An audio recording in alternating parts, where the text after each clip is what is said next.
नमस्कार दोस्तों, राधे राधे, हरे कृष्णा। मेरे चैनल पे आपका स्वागत है। दोस्तों, आज मैं आपको सावन मास के शुक्ल पक्ष की एकादशी का नाम पवित्र एकादशी, जिसे पुत्रदा एकादशी कहते हैं, उसकी पूजा विधि और व्रत की कथा बताने वाला हूं। तो चलिए वीडियो स्टार्ट करते हैं। जो भक्त पुत्रदा एकादशी या पवित्र एकादशी का व्रत करते हैं उन्हें पुत्र रत्न की प्राप्ति होती है और उनके पुत्र की लंबी आयु होती है। तो चलिए अब मैं आपको इसकी पूजा विधि बता देता हूँ। सुबह सवेरे स्नान आदि से निवृत्त होकर अपने पूजा स्थल पे आए, अपने भोजन को सात्विक रखें। एकादशी के व्रत के नियमों का 3 दिन से पालन किया जाता है। दशमी, एकादशी, द्वादशी। दशमी कोई सर धोके ना ले, एक दिन पहले तुलसी पत्र तोड़ ले। एकादशी के दिन तुलसी पत्र नहीं तोड़ा जाता। एकादशी के दिन चावल भी नहीं खाया जाता, चावल भी ना खाएं। फिर अगले दिन सुबह स्नान आदि से निवृत्त होकर अपने पूजा स्थल पे आए और इस प्रकार से पूजन करें। सबसे पहले आप एक चौकी में पीले रंग का कपड़ा बिछाएं, उस पर भगवान गणेश जी, भगवान विष्णु और लड्डू गोपाल की स्थापना करें और सबसे पहले हाथ में पुष्प और काले तिल, सफ़ेद तिल लेकर भगवान जी का आह्वान करें। हे गणेश जी, हे विष्णु जी, हे लड्डू गोपाल, मैं आपको पवित्र एकादशी के पूजन हेतु आपका मैं स्मरण करता हूँ, मैं आपको स्मरण करता हूँ, आप मेरी पूजा को कृपया स्वीकार करें। फिर सबसे पहले हम पुष्प की सहायता से सभी को स्नान करवाएंगे। गणेश जी का सबसे पहले पूजन करेंगे, वस्त्र अर्पित करेंगे, पीले फूल अर्पित करेंगे, वस्त्र के भाव में मोले अर्पित करेंगे, पीले फूल अर्पित करेंगे, इत्र अर्पित करेंगे, धूप बत्ती दिखाएंगे और दीपक दिखाएंगे। इस प्रकार से गणपति जी का पंचोपचार से पूजन करें। सर्वप्रथम गणपति जी पूजने हैं, चंदन अर्पित करें, रोली अर्पित करें और फिर हल्दी अर्पित करें। अंतिम में काले तिल अर्पित करें या सफ़ेद तिल। अगर आपको काले सफ़ेद तिल नहीं मिलते तो आप यहाँ पे गेहूं का भी प्रयोग कर सकते हैं।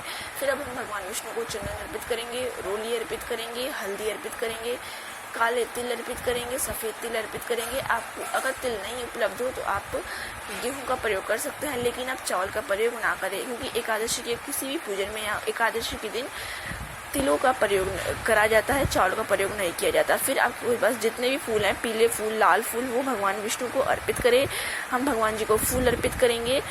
इस एकादशी में आपको फूल जरूर अर्पित करना चाहिए और इस एकादशी का में भगवान विष्णु जी के साथ साथ गौ माता का भी पूजन करना चाहिए। गौ माता का पूजन करने से हमें अधिक फलों की प्राप्ति होती है। फिर अब हम गणेश जी और सभी भगवान जी को इत्र अर्पित करेंगे। इत्र अर्पित करने के बाद हम भगवान जी को काले तिल अर्पित करेंगे। फिर अब हम भोग अर्पित करेंगे, केले, पीले फल, गुड़ का भोग हमें जरूर लगाना चाहिए, हम गुड़ का भोग भी लगाएंगे। अब हम भगवान विष्णु को वस्त्र के भाव में मोली अर्पित करेंगे।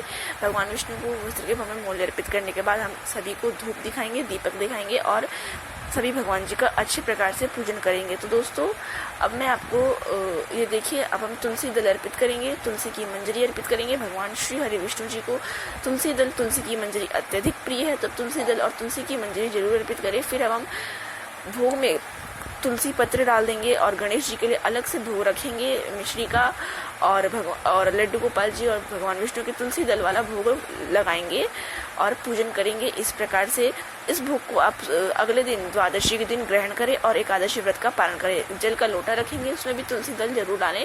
फिर अब हमें पढ़नी होगी एकादशी व्रत की कथा। एकादशी की व्रत की कथा कुछ इस प्रकार से, धूप दिखाएं, दीपक दिखाएं भगवान विष्णु को। अब मैं आपको बताने वाला हूँ पवित्र एकादशी की व्रत की कथा। पवित्र है पुत्रदा एकादशी महात्म्य। श्रावण मास की शुक्ल पक्ष की एकादशी, श्रावण मास के शुक्ल पक्ष की एकादशी का नाम पवित्र है। यह पुत्र की इच्छा पूर्ण करने वाली है, इस कारण इसका नाम पुत्रदा भी प्रसिद्ध है।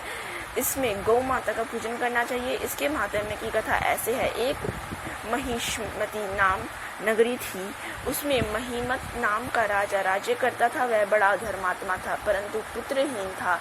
उपाय बहुत किए, परंतु सब व्यर्थ गए। दिल का कांटा ना निकल सका। राजा ने शोक युक्त देखकर मंत्रियों को दुख हुआ और वह लोमश ऋषि के शरण में गए। दंडवत प्रणाम कर विनय करने लगे, हमारे राजा के यहाँ पुत्र नहीं है, बेचारे शोक भवन में पड़े हैं। आप कृपया करके कोई उपाय बताइए जिसके उनके घर में कुल दीपक का प्रकाश हो जाए। मुनि की दिव्य दृष्टि से राजा के पूर्व जन्म का कर्म देखकर कहा, तुम्हारा राजा पिछले जन्म में महाकंगाल था और कुकर्मी था। एक गांव से दूसरे गांव में घूमा करता था। एक दिन घूमते घूमते उसे कहीं जल न मिला और न अन्न मिला। उस दूसरे दिन एक सरोवर मिला, वहाँ एक प्यासी गऊ जल पीने आई। उसे उसने लाठी से मारकर भगा दिया। उस महापाप से तुम्हारा राजा निसंतान हुआ और जिस दिन वह भूखा प्यासा रह गया, रात्रि को चलते चलते जागरण भी हो गया। भूखा था, भगवान की स्मरण कर रहा, भोजन मांगता था।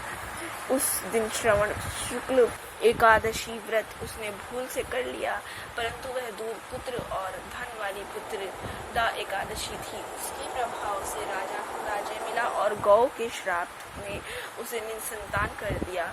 यदि आप लोग प्रजा सहित श्रावण शुक्ला एकादशी की विधि सहित व्रत करो और फल अपने राजा को प्रदान करो तो निश्चय पूजन करना, उनको मधुर जल और मधुर फलों से प्रसन्न कर द्वादशी के दिन उन्हें पेट भर के लड्डू और पूड़ी इत्यादि मिष्ठान का भोग लगाना। उनका आशीर्वाद और पुत्रदा एकादशी का महात्म्य एक समान है। मुनि की शिक्षा से मंत्रियों ने प्रजा सहित और प्रजा के परिवार सहित पुत्रदा एकादशी का व्रत कर रात्रि को कीर्तन किया और गौओं का पूजन कर पुत्र रतन को प्राप्त किया। यह कथा भविष्योत्तर पुराण में वर्णित है। फलाहार, इस दिन गुड़ का सागार लेना चाहिए, गुड़ से बने लेना चाहिए। पुत्रदा एकादशी 18 अगस्त 2021 बुधवार को है। 18 अगस्त 2021 दिन बुधवार रात 3:20 से प्रारंभ हो रही है। पुत्रदा एकादशी समापन 19 अगस्त गुरुवार रात 1:05 तक पारण का शुभ मुहूर्त रहेगा। 19 अगस्त 2021 गुरुवार सुबह 6:32 से लेकर सुबह 8:29 तक। दोस्तों ये थे कुछ शुभ मुहूर्त और पुत्रदा और पवित्र एकादशी का भी साल 2021 में। दोस्तों कैसी लगी आपकी आज की हमारी छोटी सी वीडियो? अगर आपको हमारी वीडियो पसंद आए तो वीडियो को लाइक कीजिए, चैनल सब्सक्राइब कीजिए। मिलते हैं एक नई वीडियो के साथ, तब तक के लिए राधे राधे, हरे कृष्ण और आप सभी को जय माता दी, पवित्र एकादशी की हार्दिक शुभकामनाएं।